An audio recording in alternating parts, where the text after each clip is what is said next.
Step by step ఆయన హెచ్చించినట్టుగా మనం Bible గ్రంథంలో చూడగలుగుతాం. దేవుడు మనతో మాట్లాడుతూ ఉన్నాడు.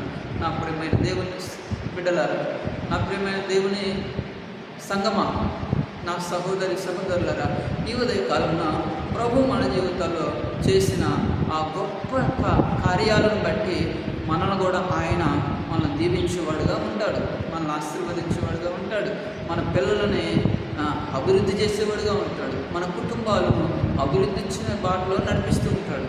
ఇక్కడ అంటూ ఉన్నాడు, రాజుల చేతనైనను నరుల చేతనైనను రక్షణ కలగదు అంటున్నాడు. అంటే రాజులు కూడా రక్షణ కలిగించలేరు. రాజుల చేతనైనను నరుల చేతనైన మనుషులు ఎవరు నిన్ను రక్షించలేరు, మనుషులు ఎవరు నిన్ను కాపాడలేరు, మనుషులు ఎవరు నీకు సహాయం చేయలేరు. అందుకనే దావీదు అంటున్నాడు, కొండల తట్టు నా కన్నులెత్తుచున్నాను, నాకు సహాయం ఎక్కడ నుండి వచ్చును, అది యెహోవా వలనే నాకు సహాయం కలిగినని 121వ కీర్తనలో ఆయన రాస్తూ ఉన్నాడు. మనుషుల వైపు చూచి అలసిపోయాడు, లోకం వైపు చూచి అలసిపోయాడు. మనుషుల వైపు చూస్తూ ఎంతో